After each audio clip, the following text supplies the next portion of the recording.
Bonjour à vous et bienvenue dans cette vidéo de coloriage pour adultes. Ça va être un petit haul dans cette vidéo. Donc, j'ai reçu quelques articles que je voulais vous parler. Donc, dans cette présentation de matériel, je ne tournerai pas toutes les pages. Je vous montrerai pas la peinture ni les tests de crayon. Je vais seulement vous parler des achats et comment ça s'est produit les achats. On va regarder sommairement ensemble, mais je vais faire des vidéos séparées. Donc, la peinture ensemble, les livres ensemble. Donc, je vais tout vous présenter le matériel, mais ils vont avoir une vidéo consacrée à chacun. Et dans la liste de lecture, ça va être dans du matériel dans l'onglet matériel. Donc, je vous montre ce que je vais vous présenter. Donc, j'ai acheté de nouvelles couleurs pour la peinture scintillante. Donc, ce que je vais faire, c'est que dans une vidéo, je vais vous montrer toutes les peintures scintillantes ensemble et la peinture métallique. Donc, ça va venir très, très bientôt, dans une journée ou deux. Donc, ça, c'est les nouvelles couleurs que j'ai achetées. Voilà. Ensuite, j'ai reçu les livres de Karolina Kubikowska. J'ai reçu les livres de Karolina Kubikowska. J'avais très, très hâte de recevoir ces livres-là. Je les ai achetés sur Etsy. C'était la première fois que j'achetais sur Etsy. Donc, c'est quand même assez dispendieux d'acheter sur Etsy. Les livres m'ont coûté les trois, je pense, 90 $. Ça m'a coûté 45 $ de shipping. Et j'ai eu un appel de la compagnie FedEx de livraison et ils me chargeaient un 15 $ de plus pour les douanes.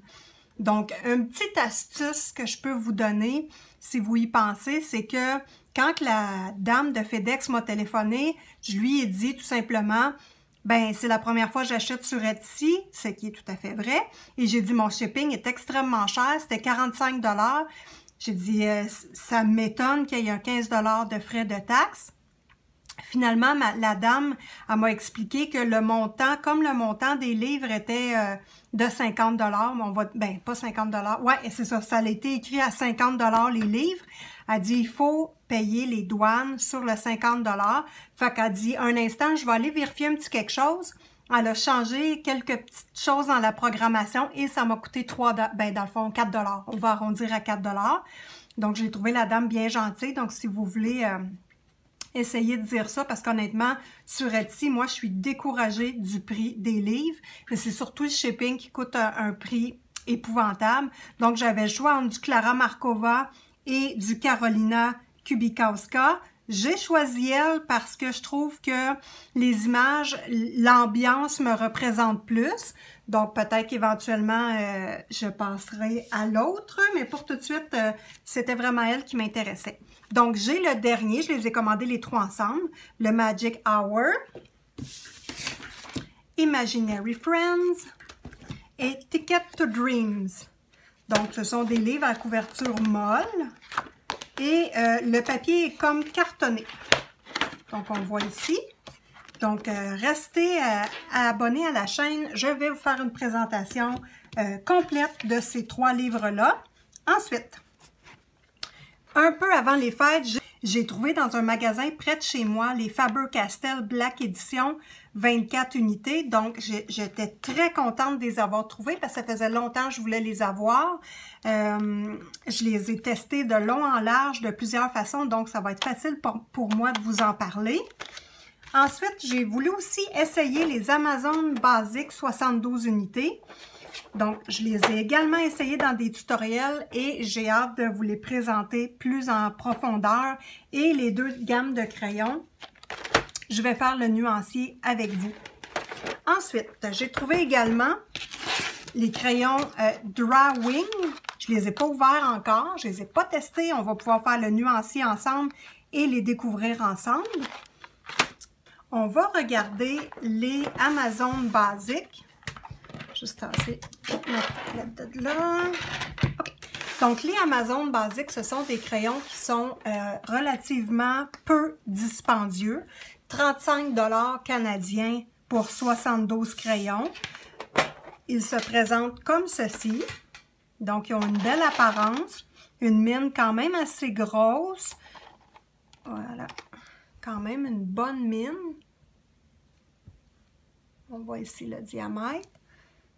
Donc, les couleurs se présentent comme ceci. Donc, 72 unités, on en a en masse pour faire tout ce qu'on veut. Désolée du bruit. Et voilà. Donc, très belle palette de couleurs. Crayon qui s'utilise très bien. On voit quand il est affilé, là, il fait une belle pointe, une belle mine. Franchement, là, je les aime beaucoup. Coloriage que j'ai fait avec ces crayons-là, dans Jasmine Beckett Griffith, sur un fond complètement fait à l'encre Distress. Attends un instant. Oh, il est où? Ah oui, ici. Donc voilà, j'ai vraiment utilisé que ces crayons-là, les Amazon basiques. Et bien sûr, moi, je prends le blanc et le noir Prismacolor premier. Donc, ça a été facile à travailler, ça a été agréable. Donc, moi, ces crayons-là, Amazon basiques, je les recommande.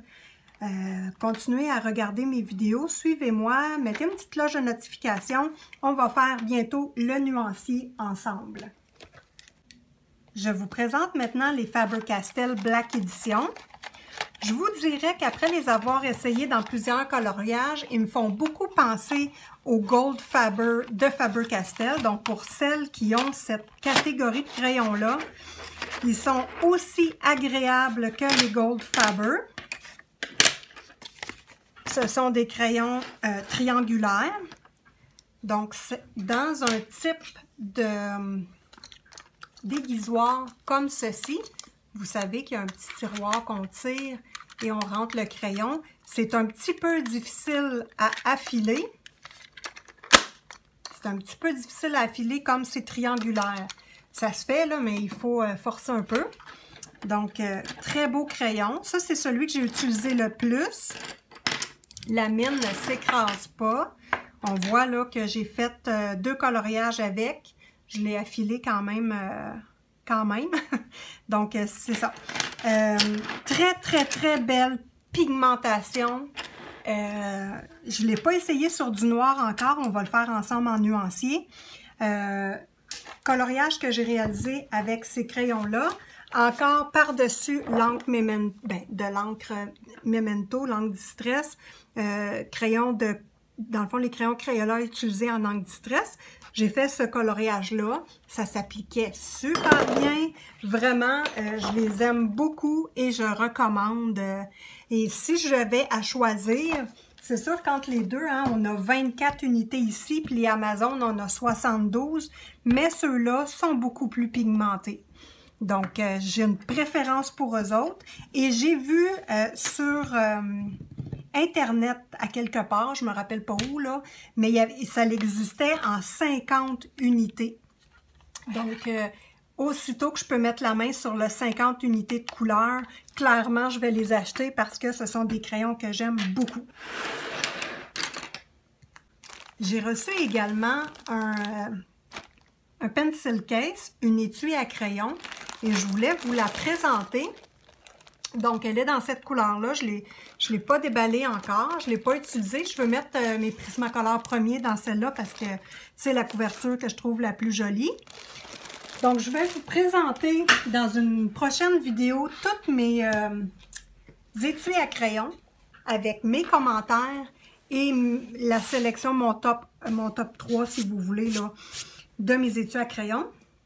Donc, celle-ci, elle est exactement pareille. Là, elle est grosse, hein? Je pense que je vais la mettre comme ça. Elle est exactement pareille comme celle que j'ai reçue avec les fleurs roses. Donc, c'est une méga étui.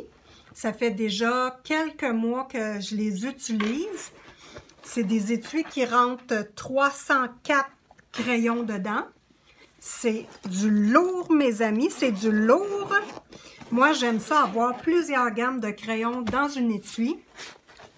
Parce que souvent, quand je décide de choisir une gamme de crayons, je vais la compléter avec d'autres crayons et je vais les utiliser dans un coloriage. C'est, mettons, toutes les gammes de crayons qu'il y a dans mon étui. Donc, on voit ici, je vais essayer de Ouais, c'est difficile, hein? Comme ça. Bon, OK. Fait que là, ici, j'ai ma gamme de Prismacolor premier. Moi, je les rentre toujours par 4, 3, 4, 3 au niveau des unités de crayon. Puis, je suis certaine que j'en rentre beaucoup plus que 304, là.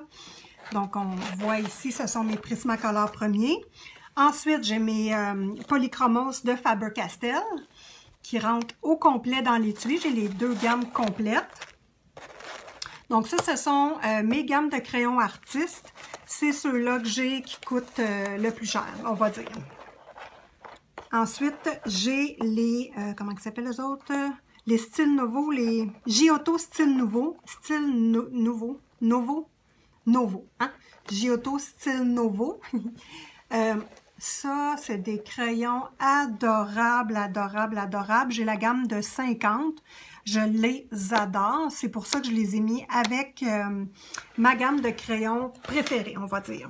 Je les utilise pas, comme les Polychromos, ça, je les utilise pas tant. C'est surtout les Prismacolor premiers. Mais je vais me forcer à les utiliser éventuellement plus. Donc, les étuis comme ça, je les achète sur Amazon. Ils se vendent en moyenne entre 35 et 40 $.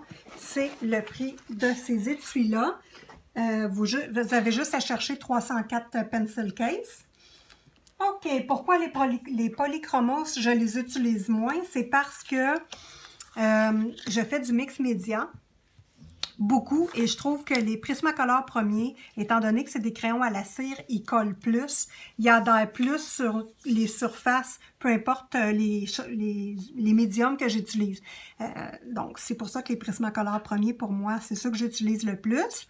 Donc, voici ce que j'ai reçu avec les livres de Carolina. Donc, des belles petites cartes colorées. Ça, c'était une espèce de timbre qui était collé sur le sac. Puis, je le trouvais super beau, donc je l'ai gardé. Ensuite, chaque livre était emballé séparément dans du papier de Noël. C'était super beau, une très belle présentation. Il était très bien emballé aussi, les livres, ça, aucun problème pour ça.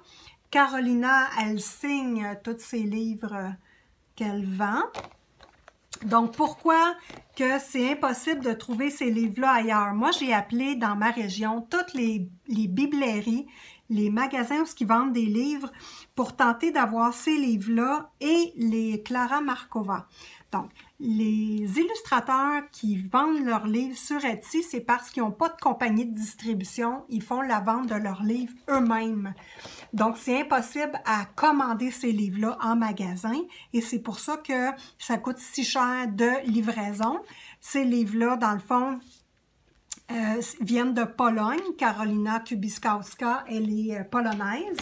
Donc, c'est pour ça que ça a coûté cher. Donc, on va regarder rapidement le Magic Hour. On va commencer par celui-là. On va comparer avec Imaginary Friends. Il est un petit peu, pour dire, on le voit ici, là, un petit peu plus petit sur la longueur.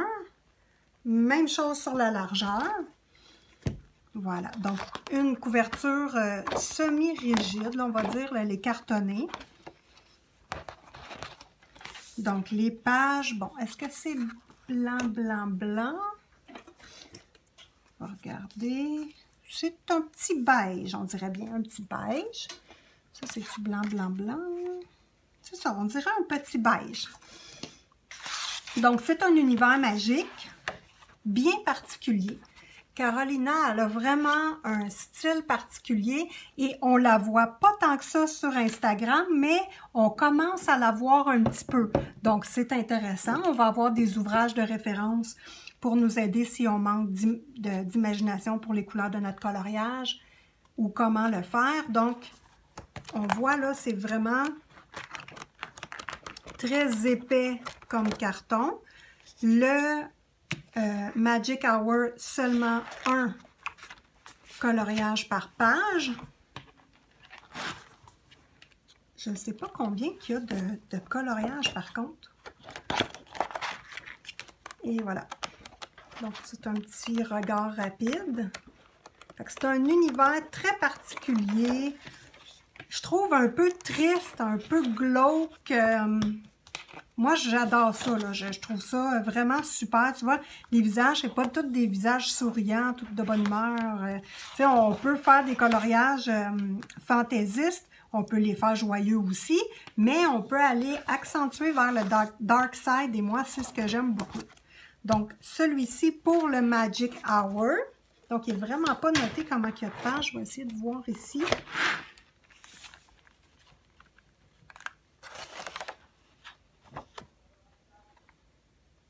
Non, je ne trouve pas combien il y a de coloriage. Bon. Ensuite, le Imaginary Friends. Donc, lui a été, celui-là, il est édité en, le Magic Hour vient juste de sortir. C'est en 2020, en 2020. Celui-ci, c'est en 2018. Voilà. Donc, Imaginary Friends, le même format que son nouveau livre. Donc, un coloriage par page. On va le tourner rapidement ensemble. Et évidemment, je vais vous le montrer plus en détail dans une vidéo dédiée à ce livre-là. Et voilà, il est écrit en anglais à l'intérieur. Donc, voilà pour celui-ci. Je n'ai pas colorié dedans, je viens juste de les déballer. C'était mon petit cadeau de Noël de mon conjoint, donc j'ai pas osé travailler dedans encore. Je voulais vraiment vous les présenter en premier. Le Ticket to Dreams est plus petit. Donc, lui, il est plus comme son premier livre qu'elle a sorti. Puis celui-là, je ne l'ai pas malheureusement. Puis je ne réussis pas à trouver où l'acheter. Même elle ne l'offre plus. Donc, celui-ci, un petit peu plus large et plus petit, celui-là.